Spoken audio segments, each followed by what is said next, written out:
वंदे मातरम साथियों। ये हमारा कुआं है, कुएं पे 2 इंजन है पुराने समय के। इनको ही इस तरीके से इम्प्लीमेंट करने की हमारी विचारधारा है कि लाइट से तो इनकी पंप चले, और ये इंजन है वो हमारे घर के बनाए हुए डीजल से चले। हमारे घर का जो डीजल है वो क्या है? गैस है, गैस। और गैस किससे बनाई जाएगी? बनाई जाती पहले से कुआं दादा बनाई जाती है गोबर गैस। और ये कुआं है हमारा। और आज हम आपकी मुलाकात कराएंगे गोपाल बाबा से। बहुत दूर से आए हैं। बहुत दिन पहले मैंने इनका वीडियो देखा था। इनकी वीडियो देख के मैं बहुत एक्सपायर हुआ था कि इनका जो जीवन में लिए हुए काम है वो हम अपने गांव में लेंगे। एक बार हम गांव भी गए थे, फेसबुक पर हमने वो वीडियो डाला था। और गोपाल बाबा से हम आपको रूबरू कराएंगे और उनके साथ में कुछ चर्चाएं करेंगे। मुकेश भाई साहब भी हमारे साथी हैं, हमारे पुराने मित्र हैं। ये बॉम्बे में रहते थे, मेरी भी बॉम्बे में इनसे मुलाकात आई, लेकिन इनकी मुलाकात के जरिए से आज हम गोपाल बाबा के मार्गदर्शन कर पा रहे हैं। और इनसे बहुत ज़्यादा निवेदन किया था, इनके गांव गए थे बाबा, जब तो नहीं मिले थे, भाई साहब भी गए थे, बहुत लोग गए थे, लेकिन बाबा से निवेदन किया तो कल हमारे गांव आए। हमने आज बाबा के लिए पूरे गांव की जो ज़मीन है, ज़मीन का जो डायग्रामा था, हमें क्या क्या करना है, हमें ये करना है कि आत्मनिर्भर गांव कैसे बने। आत्मनिर्भर का मतलब है कि हमें चीज़ कोई जो ज़रूरतमंद चीज़ें होती हैं उसको हम यहीं कैसे पैदा करें। हमारा जो कमाया हुआ पैसा है वो बाहर नहीं जाना चाहिए, हमारा कमाया हुआ पैसा हमारे पास रहना चाहिए। और हमारी चीज़ों की कीमत कैसे बढ़नी चाहिए, ये सब चीज़ों पे जिक्र करेंगे गोपाल बाबा से। राम राम गोपाल बाबा।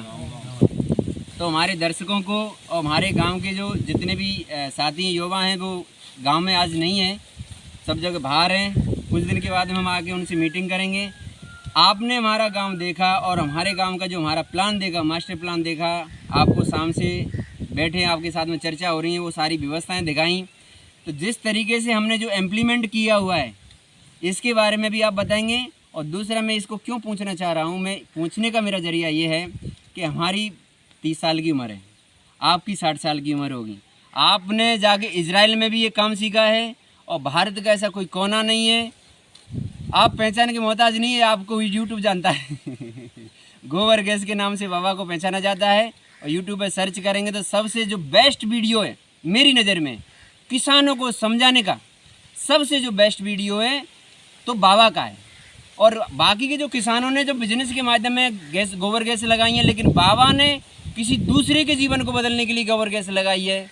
तो इनके गांव में जाके हमने देखा।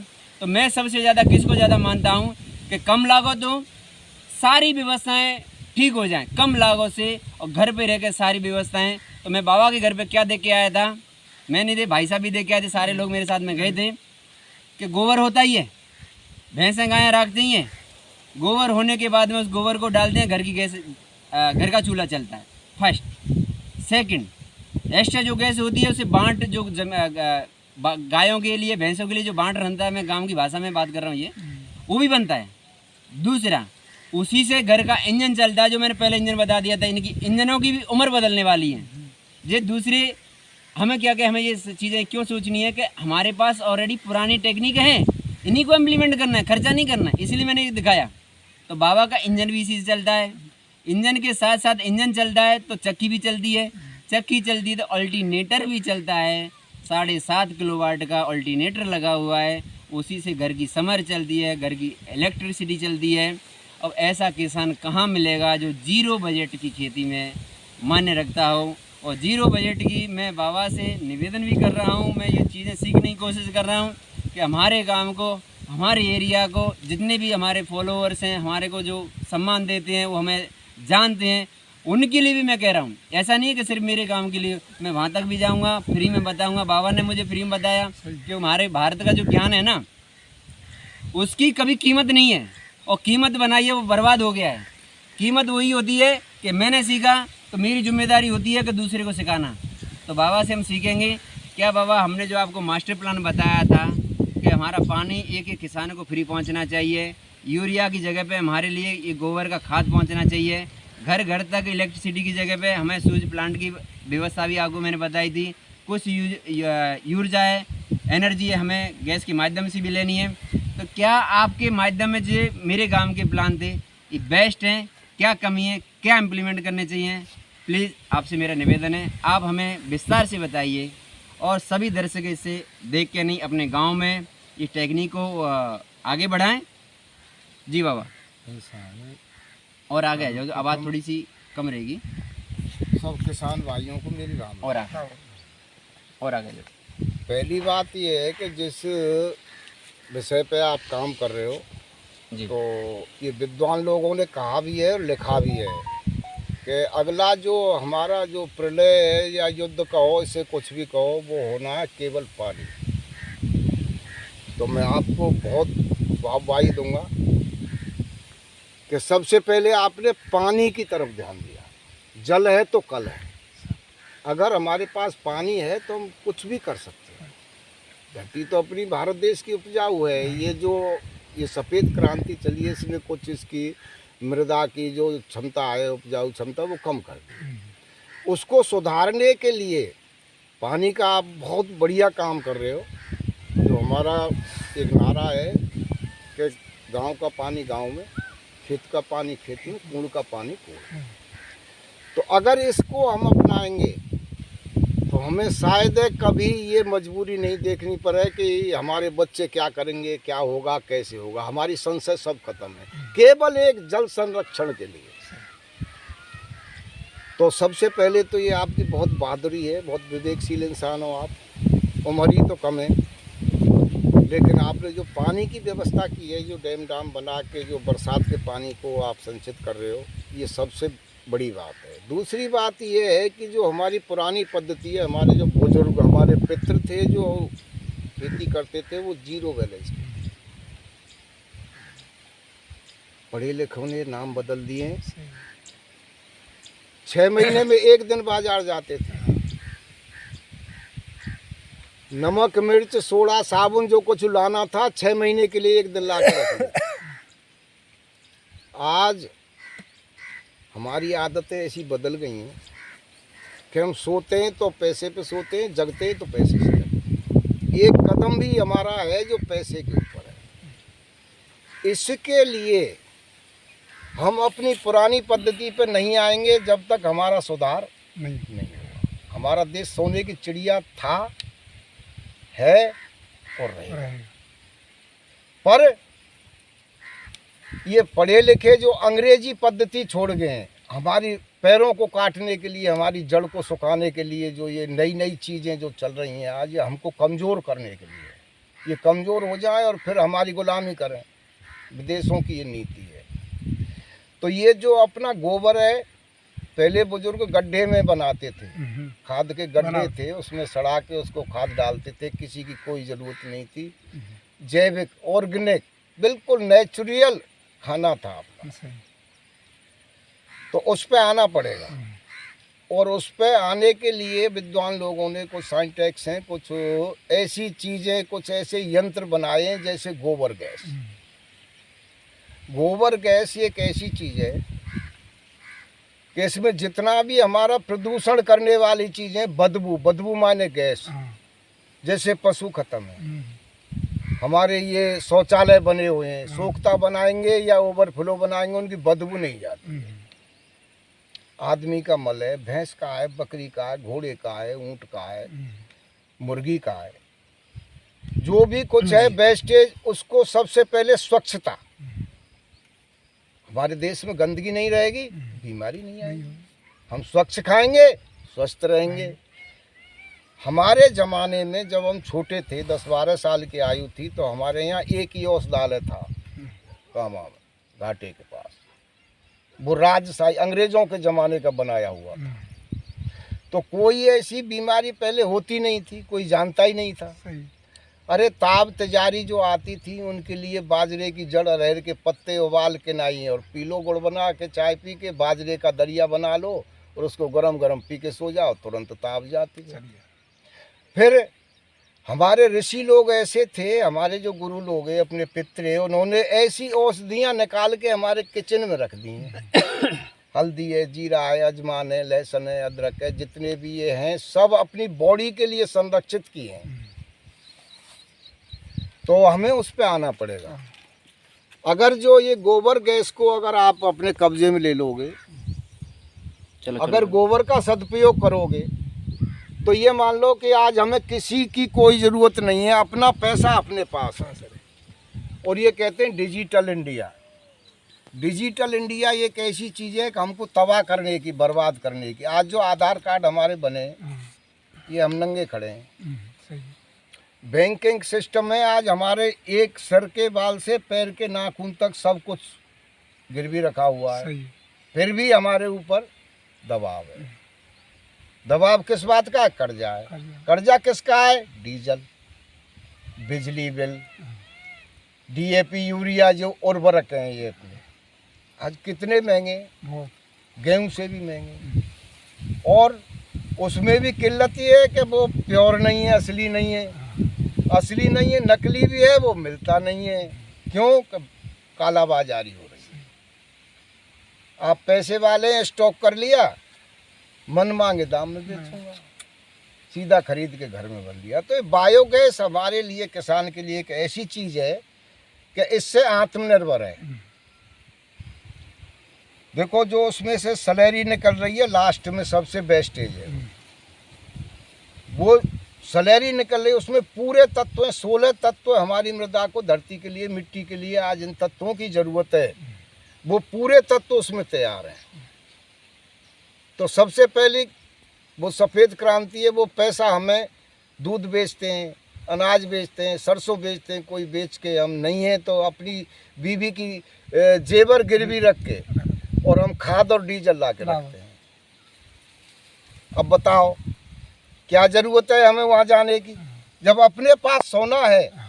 आज गांव में सड़क के किनारे डाल दिया, उसमें से जो है तत्व बह के निकल रहा है, सब गया। अब हम खेत के ऊपर एहसान किया है हमने कि हम तेरे में खाद डाल दिया। अब खाद है कहाँ? खाद तो निकल गया। खाद बनाना था तो गड्ढा बनाना था। इस वजह से इन विद्वान लोगों ने ये एक ऐसी पद्धति अपनाई है कि आज जो बायोगैस है, गोबर गैस जिसको कहते हैं, अगर उसको घर घर बनाया जाए तो देखो गैस खरीदनी नहीं है, चूल्हा चलेगा, ठीक है। खाद खरीदना नहीं है, डीजल खरीदना नहीं है, बिजली खरीदनी नहीं है। सर्वप्रथम तो अपना जो खर्चा है वो रुक गया, पैसा किसी को नहीं देना, खर्चा रुक गया। दूसरे डॉक्टर का खर्चा बंद। जब हम स्वच्छ खाएंगे, ऑर्गेनिक खाएंगे तो बीमारी होगी नहीं। शुद्ध देसी गाय पे अगर जिसका ध्यान है उसको कोई बीमारी नहीं है। गाय एक ऐसी चीज़ है, आजकल ये परमाणु वगैरह, ये गैस है, तमाम जो हमारे केमिकल चल रहे हैं सब फेल हैं उसके सामने।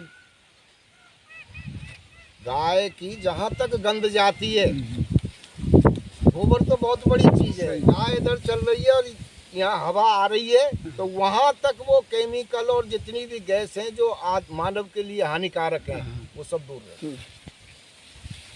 तो गाय जो है ये सबसे बड़ी देवता है अपनी, जो हमारे भारत देश की जो कुछ है, इसको मैंने नाम दिया सर्वेश्वरी। कोई देवता नहीं है जो इसमें न हो, कोई भी गुण नहीं है जो इसमें न हो। भगवान के गुण भी इसमें हैं, कृष्ण भगवान के चरणों में इसके पड़े हुए हैं, तो वो शक्ति थी। तो वो क्यों हमें तुम्हें समझाने के लिए इसकी तरफ फोकस करो। आज एक गाय की कीमत इतनी है कि 1.25 किलो सोना 1 साल में देती है किसान। 1.25 किलो, बाबा का कहना है एक गाय की जो कीमत है 1 साल की, यकीन मानिए, जीवन में उतारिए 1.25 किलो सोना। कौन से सोने की तरफ भाग रहे हैं? हमारे जो जीवन का सोना है, घर घर पे सोना है, उसको छोड़ के जा रहे हैं प्रमाणित है। जी बाबा। तो ये गोबर गैस है, इसको हमें ज़रूर लगाना चाहिए और किसान का सच्चा साथी यही है। बाकी आप ये जो सरकार के पीछे या किसी केमिकल के पीछे, क्यों कि मैं बागवानी भी करता हूँ, सब्जी उत्पादन भी करता हूँ, दूध भी उत्पादन करता हूँ, तो केवल एक गाय के आधार पे मेरी गौ आधारित खेती है, जीरो बैलेंस, मेरा कोई खर्चा नहीं है, केवल खर्चा ये है मेरी गाय भूखी न रहे। तो देसी किस्म ऐसी है, महाराणा सांगा की शायद बात है, अकाल पड़ा था तो लोगों ने कहा भाई चलो गंगा जी की तरफ चलते हैं, तो वो जंगल में गए राणा जी, तो उन्होंने अपनी दुशाला निकाल के और वो ज़मीन पे बिछाई, बिछा के उसको उठाया, तो उसमें कुछ तिनके तृण जो घास के तिनके उसमें चिपक गए। तो उनको देख के बोले हमें कहीं नहीं जाना है, हमारी गाय यहीं पेट भर लेगी, अभी इसमें घास है, मिट्टी में तिनका है। तो गाय की ये विशेषता है, प्रमाणित है, वेद में भी है और अपने जो इतिहास है उन सब में रखा हुआ है। तो गाय हर एक कोई नहीं रख सकता, क्योंकि गाय एक ऐसी चीज़ है कि कम तो दूध देती है, तो इससे हमारा चारा नहीं चलता है। तो भैंस है, भैंस रखो, गाय रखो, भेड़ रखो, बकरी रखो। आजकल ऐसे ऐसे हमने टैंक बनाए हैं जो चल रहे हैं कि देखो नीचे मछली पालन हो रहा है, ऊपर मुर्गी पालन है। मुर्गी जो हम मुर्गी को दाना डाल रहे हैं, मुर्गी बीट कर रही है, उससे मछली पल रही है। तो ये दोनों काम हिंसा के हैं। ये हमारी सनातन धर्म में ये लागू नहीं, बशर्ते पेट की खातिर, क्योंकि हम भटक गए। हम भटक गए, भटक क्यों गए कि वो जो आज एक जाए में जिम में ये जन क्या क्या चीज़ें भगवान जाने, मैंने तो कभी यूज नहीं की हैं, आ रही हैं। तो ये क्या है, एक साल दिखा देते। एक वो कोई 60 रुपए की बोतल आती है, 600 रुपये की, वो बूंद बूंद वो पानी के साथ खेत में दी जाती है, उससे 2 गुनी पैदा होती है खेत में। दूसरी साल उसमें बीज उगेगा जरूर, लेकिन फसल नहीं होगी। अब बताओ एक साल क्या एक साल में ही खत्म हो जाएगा। तो ये जो मुट्ठा पे खेत लेते हैं कि मैंने तेरा ले लिया, इसकी जान निकालो साले। फिर अब वो मिट्टी खत्म। तो उसको सुधारने के लिए 40 साल प्रयास करने के बाद ये बायोगैस का षड्यंत्र मुझे मिला। मैं आज दर्शकों को दोबारा एक याद दिलाना चाहता हूँ कि हमें जो सीखने को मिल रहा है वो सीधा मिल रहा है, हमें नुकसान नहीं होगा। 40 साल बाबा ने बर्बाद की अपनी, 40 साल एक्सपेरिमेंटल किया, R&D की उसके ऊपर, क्या करना चाहिए क्या नहीं करना चाहिए, उसमें से सुधार लेके आए। 40 साल का जो एक्सपीरियंस है वो हमारे जीवन में डायरेक्ट काम आएगा। और विदेशों से भी जो इन्होंने सीखा है।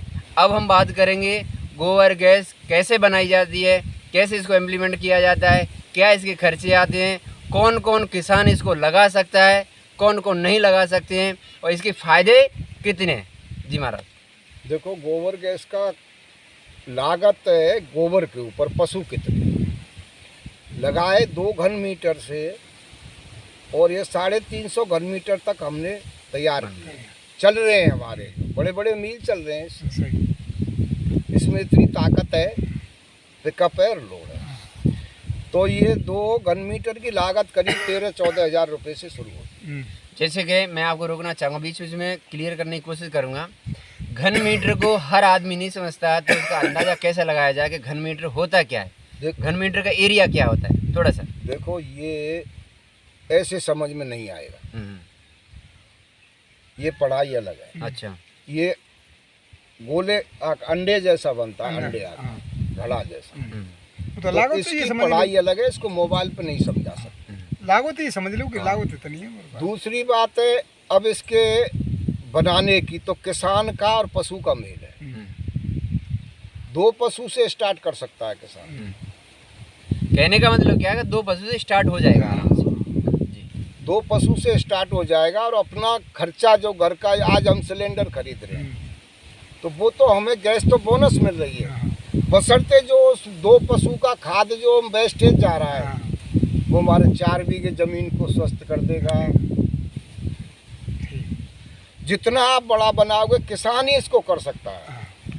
हमारा देश आत्मनिर्भर होगा केवल कृषि प्रधान देश है। हमारे पास कोई तेल नहीं है, सोना नहीं है, चांदी नहीं है, कोई हीरा जवाहरात की कोई खान नहीं, केवल कृषि के ऊपर आधारित है। कृषि में सुधार जब ही होगा जब ये बायोगैस संयंत्र घर घर लगे। कुछ लोग ऐसे हैं, मैंने बहुत पूरे भारत देश में बनाए हैं, तो कुछ गांव, छोटे छोटे गांव ऐसे हैं उन्होंने सामूहिक बनवाए हैं। हाँ, बड़े। और सामूहिक एक नेपाल के बॉर्डर पे गढ़ी गांव है। हम्म, आज से 6 साल पहले मैंने उसमें एक टैंक सामूहिक बनाया था, और लेटरिन और ये जॉइंट किया था। गोबर वेस्टेज जितना भी है, मान थोड़ा वैसे मांस खाने की लोगों की वो है, हाँ, तो वहाँ जितना भी वो गंदगी जो बूचड़ खाने में जो होती थी, उसको सारी गंदगी को ये खाता है। अच्छा। और एक भैंस जितनी गैस मतलब एक आदमी के मल में जितनी गैस बनती है, उतनी 1.5 भैंस के गोबर में। तो आदमी की इसका मतलब है जितनी बदबू उतनी ज़्यादा गैस। गैस है। तो इसको लगाने से अब इसके फायदे की बात, तो फायदे तो शायद मैं मेरे जीवन में नहीं इसके वर्णन कर सकता। इतने फायदे कहाँ तक बताऊं, मतलब फायदे ही फायदे हैं। जिसने इसको अपनाया है वो सुखी जीवन जी रहा है, आत्मनिर्भर है, ना उसे गवर्नमेंट की ज़रूरत है, ना किसी सरकार की ज़रूरत है, केवल प्रभु के ऊपर आधारित है। और प्रभु कहाँ बसते हैं? गोबर में। सही। गोबर ही सब कुछ है। अगर चाहोगे तो गोबर में सब कुछ कर सकते हो। तो मेरा तो कहना यही है, सबसे नम्र निवेदन है, विनती है कि हर किसान को इस बात पर ध्यान देना चाहिए। इसमें ज़्यादा लागत नहीं लगती है। एक भैंस की लागत में 20 भैंस का टैंक बन जाता है। अब 20 भैंस का गोबर 1 साल का वो खाद निकलेगा कम से कम आपका 2 लाख रुपए का। अगर इस उर्वरक से उसकी मिलाया जाए, अब बताओ उसमें फायदे, गैस मिल रही है, खाना मिल रहा है, इंजन चल रहा है, बिजली चल रही है, खेती हो रही है, बच्चे सुखी हैं, बीमार कोई होता नहीं है। फायदे ही फायदे। क्या इससे बीमारी, जैसे हम ये यूरिया DAP डाल रहे हैं, तो हमने तो इसके ऊपर R&D किया भी है और बहुत अच्छे से समझा भी है, GMO इसके अंदर आता है, तो इससे बीमारियां भी बाबा का कहना है कि इससे बीमारियां भी निकलेंगी, जो भी शरीर के अंदर कैंसर से लेकर सारी बीमारियां पेस्टिसाइड से होती हैं। और दूसरी बात ये है कि यदि इसको जीवन में लेके आएंगे तो हमारी ज़मीनें मजबूत होंगी और हम ज़मीन से भी मजबूत होंगे, हमारी 0 बजट खेती होगी। और जैसे आपने ये हमारा एरिया देखा तो कैसा लगा आपको? ये बहुत सुंदर है। सबसे ज़्यादा सुंदर तो मुझे आपके विचार लगे जी।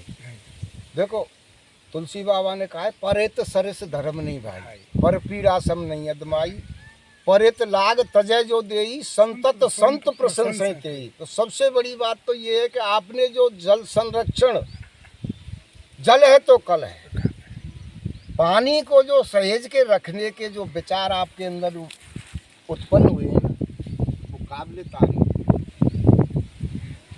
लेकिन मैं तो जब ही बाहर गया था, कई जगह देखा है और मैंने जितना भी पढ़ा है, मेरी तो मजबूरी हो गई थी। मैं तो इतना मजबूर हो गया हूँ कि ये नहीं किया तो कुछ नहीं किया, क्योंकि हमारा जीवन कहीं ना कहीं बर्बाद किया जा रहा है, लेकिन लोगों को पता नहीं चल पा रहा है। या खाद डाल के, या यूरिया डाल के, या कोई भी चीज़ डाल के हमें बैंकिंग सिस्टम से ये बांध दिया गया। आत्मनिर्भर जो काम नहीं होगा, आत्मनिर्भर जो किसान नहीं होगा, वो ज़िंदगी जी नहीं पाएगा।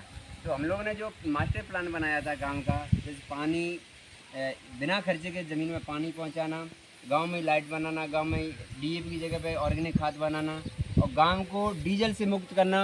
यही पहले के जो इंजन है, इन्हीं को इंजनों को द्वारा से इसी में फ्री वाली चीज़ों में गैस से चलाना, ये सब चीज़ों पे। और हमें कहाँ इसमें बदलाव करने चाहिए, जैसे आपको हमने जितने भी विचार बताए थे, और इसमें क्या क्या संशोधन करने चाहिए और क्या हमें और आगे बढ़ने की ज़रूरत है, हमारे युवाओं को, हमारे साथियों को आप अपने विचार। और ये युवा ही कुछ कर सकते हैं। अब हम तो गए क्यों? ये हमारे जो सिस्टम है ना, गवर्नमेंट के जो सिस्टम है, इन्हें नाकारा कर दिया है। ताश खेलने की, पौवा पीने की आदत लग गई, लोन ले लिया, विदेश रंगरलिया मिला रहे हैं, आराम से वो 2-3 साल बाद माफ़ हो गया, फिर 1.5 गुना मिल गया। तो हम काम क्यों करेंगे? सही है, शराब पीने की आदत लग गई। किसान, आज देखा है मैंने, किसान सेमिनार कराता हूँ, किसानों को ट्रेनिंग दिलाता हूँ, कोई किसान के थोड़ी भी मिट्टी कहीं लग जाती है तो उसको झाड़ता है। जबकि मैं बता रहा हूँ, मेरा देह आपको मैं जानता हूँ, या मेरा भगवान जानता है, शरीर पे अगर मिट्टी नहीं होगी तो रात में नींद नहीं आएगी। क्योंकि मैं धरती का पुत्र हूँ, किसान हूँ। तो आज किसान के विचार बदल गए। आने वाली जो पीढ़ी है अगर ये जागरूक होगी हेलो तो ही कुछ होगा, खोदना है तो। और वो जागरूक होने का और कोई तरीका नहीं है भाई। तरीका खोदना यही है कि है। अपनी पद्धति पे आओ। जो हमारे बुजुर्ग जहाँ में छोड़ के गए थे उनको देखो, वो कैसा जीवन बाहुबल से जीते थे। आज हम पराधीन हैं, रात को सोते हैं लट्टू की तरफ नजर करके, फिर भी नींद आ जाती है, जगते रहते हैं। नींद आई और लाइट आ गई, सुबह से अरे यार लाइट आ गई, चलो लाइट आई है रात के 10 बजे की। तो इससे मुक्त, जब जी चाहे अपना काम करना है, दिन में काम करना है। रात में कीड़ा, मैं पेपर अखबार में देखता हूँ, कभी सुनता हूँ वहाँ उसको सर्प ने काट लिया, वो किसान रात में पानी लगा रहा था, बिजली के करंट ने पकड़ लिया, वहाँ रात में वो ऐसा हो गया वैसा होगा। सिवाय नुकसान के फायदा नहीं है। फायदा इसी में है जहाँ हमारे पितर हमको छोड़ के गए, जहाँ बुजुर्ग छोड़ के गए, उसी पे आना पड़ेगा। और उसका सबसे सीधा यही एक उपाय है। कृषि जो मजबूत होगी हमारी तो हम मजबूत होंगे।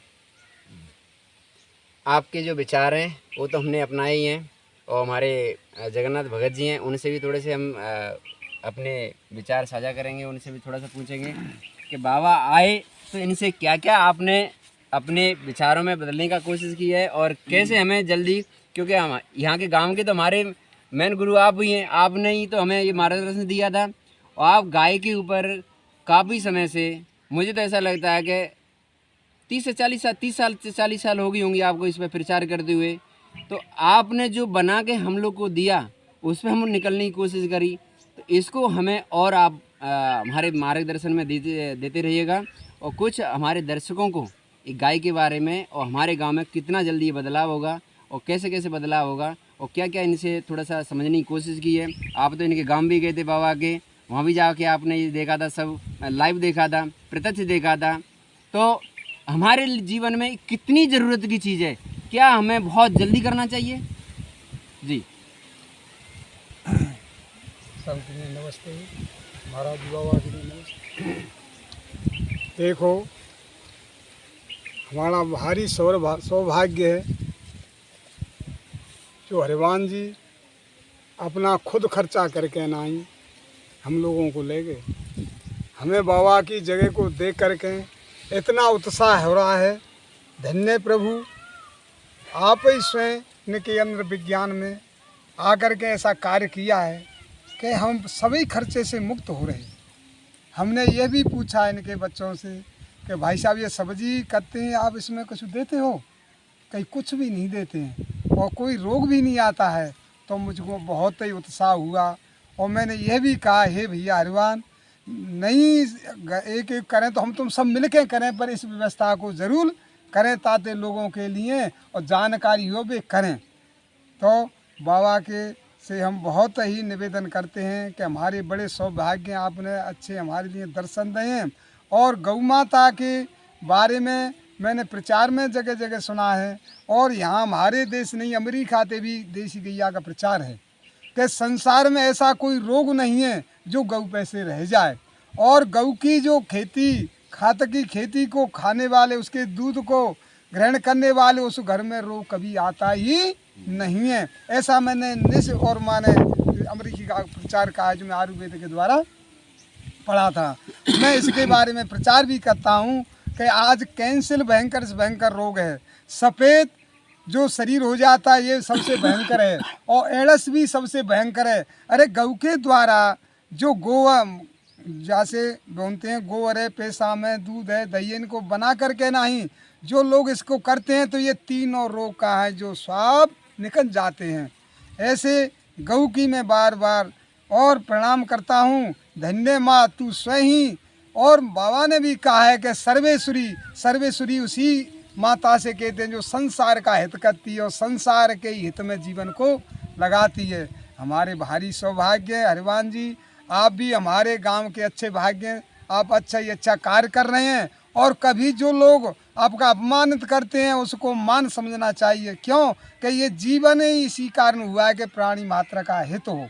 क्योंकि अपने घर का सब कोई करते हैं, अपने गांव का सब कोई करते हैं, अपने देश का सब कोई करते हैं, पर जो विश्व हितार्थ कार्य करते हैं जैसे हमारे बाबा हैं, देखो परेशानी उठा करके और हमारे तुम्हारे हित के लिए आए, सबके लिए हमारी नमस्ते।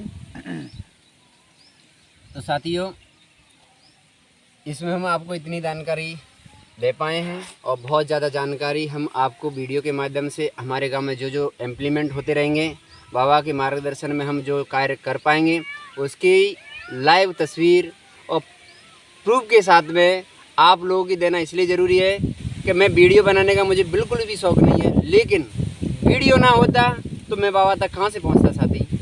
बाबा से मेरी मुलाकात एक यूट्यूब चैनल के माध्यम से हुई थी। इनका एक वीडियो किसी साथी ने, बहुत ही अच्छा वो महापुरुष है, कितने लोगों को जगाया होगा बाबा के पास। सुबह से कितने फ़ोन आगे मैं देख रहा हूँ कि बाबा मैं इतनी बनानी है, हमें इतना क्या बाबा कैसे होगा ये। आज फोकट मिलता कहाँ है? डॉक्टर के पास जाते हैं तो पहले 100 रुपये फीस ले लेता है, जब दवाइयाँ लिखता है वो भी अंग्रेज, और फिर उसमें कहता भी नहीं है कि गारंटी से ठीक होगा।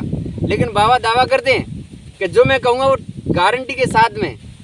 शाम को हमारे सब पंचपेटल बैठे थे तो उसमें यही निर्णय चल रहा था कि कैसे खर्चा किया जाए, कैसे क्या किया जाए। तो बाबा ने पहला एक शब्द कहा कि आपका खर्चा मैं दे दूंगा, यदि फेल हो गया तो।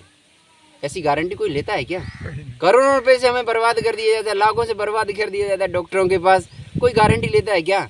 हम गारंटी हम अपने जीवन की लेते हैं, जीवन की जो इंसान के हाथ में है उस जीवन की। ये तो हमारा जीवन ही है, खेती है, जंगल है। आज यहाँ जगह पे बैठे हैं, यहाँ के बगल में जो नाला चला, नाला नहीं बोलूँगा, ये तो एक समंदर से आई हुई एक लहर है। समंदर से बोलूँ तो क्या, गंगा जी की लहर है। गंगा जी से जो निकला हुआ पानी हमने सुबह में जाके स्नान किया था ताल में, और ये सभी पंचपेटलों के माध्यम से सभी गांव के युवाओं के साथ से जो हमारे गांव में ताल बन के तैयार हुए हैं, उसका जो पानी है इस नाले के माध्यम से जा रहा है। और नाला नहीं है, ये नहर जैसी बनाई है, प्राकृतिक नहर है। भगवान जब ये धरती पैदा हुई होगी, जब बना होगा, उसका जो पानी है आप देख पा रहे होंगे इस तरीके से चल रहा है। और इस पानी को हम जगह जगह रोकेंगे। जगह जगह रोकने के बाद में अपनी समर के माध्यम से, इंजन के माध्यम से किसान अपनी जगह पे अपने खेत में आराम से इसको ले पाएगा। और पूरा ये हमारा जो एरिया है, हमारे दोनों जो नाले हैं गांव के दोनों साइड से ऐसे निकले, और मोहरी, खनपुरा, बाबरीपुरा, खरोपुरा तक ये जाता है। पूरी ज़मीन को सिंचित करेगा और 0 बजट खेती हमको लानी है। मेन हमारा कर रही यही है। वीडियो का भी लंबा हो गया साथियों, अच्छा लगे कमेंट करिएगा। और हमें भी हमें कुछ गलतियां हो, काफ़ी लोग ये देखते हैं कि उनको जानकारी है गैस के बारे में, तो हमें कमेंट के माध्यम से जानकारियाँ दें। हम तो सीधी सी बात है स्टार्ट कर रहे हैं, बाबा के सानिध्य में कर रहे हैं। और मैं तो ये कह रहा हूँ कि जीवन बचाना है तो इस पद्धति को लाना ही होगा। उन्हें तो बर्बाद होंगे, कमाएंगे, सालों साल कमाएंगे और एक दिन में हॉस्पिटल में जाके बर्बाद कर देंगे, और वो लोग कर ही रहे हैं। तो मेरा मानना ये है कि हमारी मजबूरी हो गई थी कि ये सब चीज़ों पे जाना, इसलिए सर्च किया। जब ये महापुरुषों से जानकारी हुई, वंदे मातरम, राम राम सा, जय हिंद।